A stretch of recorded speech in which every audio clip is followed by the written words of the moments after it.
गरीब साध साध सब नेक हैं, आप अपनी ठोरे।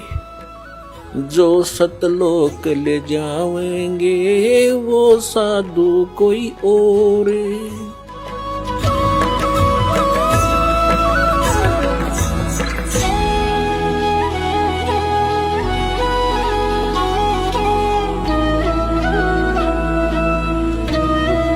अब गरीबदास जी कह रहे हैं, कबीर परमेश्वर ने रामानंद जी से कहा कि आप मेरे गुरु बनो, और इस काल ने हमसे एक वचन लिया हुआ है कि कलयुग में तुम कितने ही प्राणी ले जाना। और अब ये क्या समस्या आएगी कि इस काल ने कहा है कि मैं नकली संत भेजूंगा, और वो नकली नाम देंगे ऊट पटांग, और सतलोक की महिमा बतावेंगे। सचखंड सतलोक तो नीचे बात नहीं करेंगे, और नाम सारे काल के होंगे। तो फिर वो मेरे अब पे मेरे मुंह में समावेंगे, यही रह जाएंगे। तो रामानंद जी से परमात्मा ने खुल के वार्ता की, सारा समझाया कि तू मेरी बात मान जा। रामानंद जी विद्वान ब्राह्मण थे, नेक आत्मा थे। वो समझे थे मुझे पाप लगेगा, भगवान का गुरु कैसे बनूं। आंखों में पानी चल पड़ा, रोने लगे कि भगवान मुझसे ऐसा नहीं होगा, आपकी आज्ञा का उल्लंघन करना भी मुझे पाप लगेगा, और एक भगवान का मैं गुरु बनूं, मैं नरक में जाऊंगा, भगवान मुझे माफ कर दो।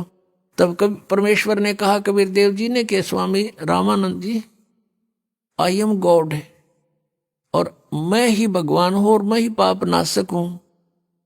मेरा आदेश पालन करे और देख बात सुन। अब वो तो रोने लग गया बालक। उन्हें सोचा बूढ़ा आदमी, आज मैं ये कर्म करूंगा, मेरी तो मृत्यु होने वाली है, और बात बिगड़ जा कर दे।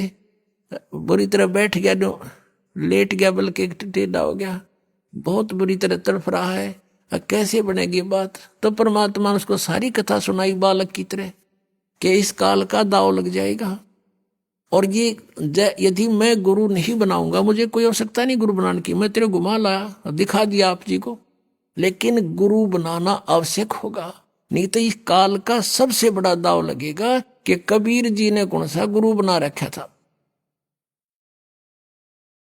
रामानंद जी की बहुत देर के बाद डांडस बंधा, हिम्मत हुई, और कहा भगवान मुझे लज्जा बहुत आएगी जब मुझे गुरु कहोगे। स्वामी जी आप मेरी तरफ देखो, और ये आपके भाई बहन या काल के जाल में भयंकर कष्ट उठा रहे हैं, और इनकी तरफ देखो, मेरी आज्ञा का पालन करो। तब रामानंद जी ने स्वीकार कर लिया कि जो आज्ञा आपकी होगी वही करूंगा। तो ऐसे रामानंद जी परमात्मा के गुरु रूप में विराजमान रहे। कहते हैं रामानंद से लक्ष्य गुरु, तारे शिष्य के भाव, शिष्य चेलों की गिनती नहीं, जो पद में रहे समय। कि रामानंद जी जैसे लाखों गुरु, तारे शिष्य के भाव, उनके शिष्य बनकर उनका बेड़ा पार कर दिया। और चेला की तो गिनती नहीं, जो पद में रहे समाये, जो विधिवत साधना करेंगे तो उनको तो आप बहुत आसानी से पार करेंगे। तो कहने का भाव ये है, आज का जो टॉपिक है, वो जो विषय है इस सत्संग का, गुरु बिन माला फेरते, गुरु बिन देते दान, गुरु बिन दोनों निष्फल हैं, चाहे पूछो वेद पुराण। अब भगवान बताते हैं कि गुरु के बिना जो साधना करते हैं, झूठे गुरु भी बन जाते हैं वो। अब गरीबदास जी कहते हैं जब परमात्मा से परिचित हुए, सतगुरु पुरुष कबीर हैं ये चारों युग परवाने, वो झूठे गुरुआ मर गए भाई हो गए भूत मसान। एक कबीर परमेश्वर ने छोड़कर इस पृथ्वी पर कोई गुरु नहीं, और जो मनमुखी गुरु बने हुए थे, कहते वो मसान भूत बन गए शमशान पर जा करके। अब क्या बताते हैं, सतगुरु पुरुष कबीर हैं चारों युग परवान, और झूठे गुरु अमर गए वो हो गए भूत मसान।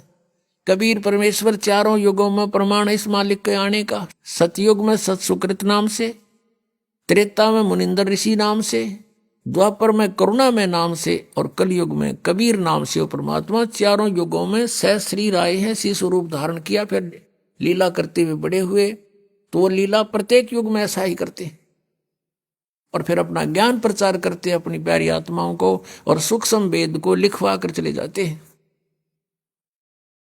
सच्चिदानंद घन ब्रह्म की वाणी में अपने मुख से बोलकर उस अमृत व ज्ञान को वो स्वयं ही प्रदान करते हैं।